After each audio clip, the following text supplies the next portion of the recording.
আসসালামু আলাইকুম। আমেরিকার মধ্যে জাতিসংঘের ৮০তম অধিবেশন চলতেছে। এই অধিবেশনের মধ্যে বিশ্বের বিভিন্ন রাষ্ট্রের প্রধান যারা আছে, তারপরে সেই রাষ্ট্রের প্রতিনিধি যারা আছে, সবাই অংশগ্রহণ করতেছে। মানে এই জাতিসংঘ হইল প্রতিটা রাষ্ট্রের রাষ্ট্রপ্রধানদেরকে নিয়ে।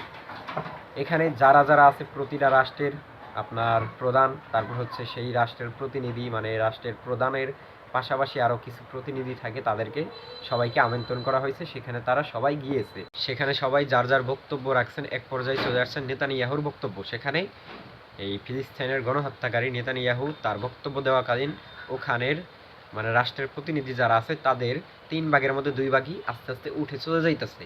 চলে যাওয়ার কারণ হচ্ছে এই ফিলিস্তিনের গণহত্যাকারী নেতানিয়াহুর বক্তব্য কেউ শুনতে চায় না, তাদের পছন্দ না। ওকে, কিন্তু এক পর্যায়ে আমরা যা জানতে পারলাম, যা শুনতে পারলাম, এই নেতানিয়াহুর বক্তব্যের মাঝে যে বলতেছিল সবাই এভাবে আমাকে ক্যামেরার সামনে, অর্থাৎ মিডিয়ার সামনে যারা মনে করেন আমাকে যে যা মনে করে তাছে, তারপর হচ্ছে যারা অপমান করতেছে, আসলে তারাই এক পর্যায়ে এক সময় আমাকে তল দিয়ে মানে পিছন থেকে ফোন দিয়ে বলে যে আপনি ভালো কাজ করতেছেন, যেগুলো করছেন ভালো করছেন, বাহবা দেয়।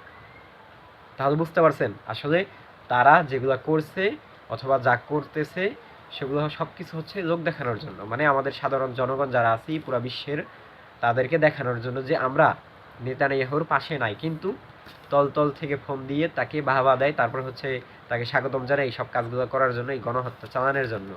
তাহলে আশা করি বুঝতে পারছেন। তো আমরা অনেকেই মনে করতেছি না এই যে কাজটা করছে নেতানিয়াহুর বক্তব্য না শুনে যায় সবাই চলে যাইতেছে, এটা কিন্তু ভালো কাজ করছে।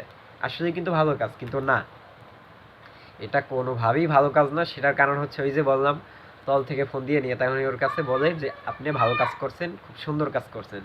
তাহলে বুঝতে পারছেন ওনারা যা করছে সব কিছু লোক দেখানোর জন্য, মানে পাবলিকের কাছে পাবলিসিটি বাড়ানোর জন্য যে আমরা ভালো কিছু করতেছি। আসলে তারা যদি ভালো কিছু করতো, এই যে এত বছর থেকে আমরা শুনতেছি যে না, সবাই বলতেছে ফিলিস্তিনকে স্বাধীন একটা রাষ্ট্র ঘোষণা করার জন্য, তারপরে ফিলিস্তিনের এইটা মানে যুদ্ধ বন্ধ করার জন্য, তারপর হচ্ছে সবাই ফিলিস্তিনের পক্ষে। তাহলে এখনো কেন ফিলিস্তিনের যুদ্ধ বন্ধ হয় নাই, গণহত্যা বন্ধ হয় না? এটা তো বুঝতে পারতেছেন। ওনারা সবসময় বলে আসতেছে যে এই ফিলিস্তিনের গণহত্যা বন্ধ করতে হবে, ফিলিস্তিনের পক্ষে আমরা, তারপর হচ্ছে নেতানিয়াহুর বিপক্ষে।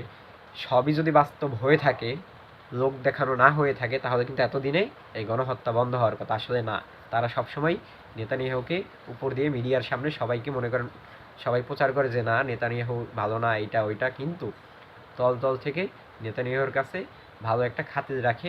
এই বিশ্বের মুসলিম রাষ্ট্র যারা আছে সবাই তল তল থেকে ফোন দিয়ে তাকে বাহবা দেয়।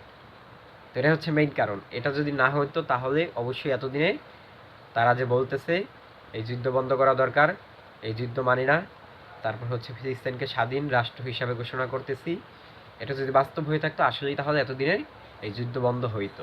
তো তারা এটার সম্পূর্ণই বিপক্ষে, যার কারণে এই যুদ্ধ এখন পর্যন্ত বন্ধ হয় না। আর জাতিসংঘে সবার সামনে যায় তাকে অপমান করতেছে। আসলে এটি কোনো কিছুই বাস্তব না, এগুলো সবই হচ্ছে ভুয়া, মিথ্যা। তো যাই হোক, আমরা চাই এই যুদ্ধটা বন্ধ হওয়ার জন্য। আর এই মানুষ যত যাই করুক না কেন, তাদের পাপের শাস্তি অবশ্যই একদিন হবে। তাদের পাপের শাস্তি অবশ্যই তারা একদিন পাবে। তারা লোক দেখানোর জন্য করুক, পাবলিসিটি বানানোর জন্য করুক, যেটার জন্যই করুক না কেন, অবশ্যই দুনিয়াতে হোক আখেরাতে হোক তাদের পাপের শাস্তি অবশ্যই পাবে।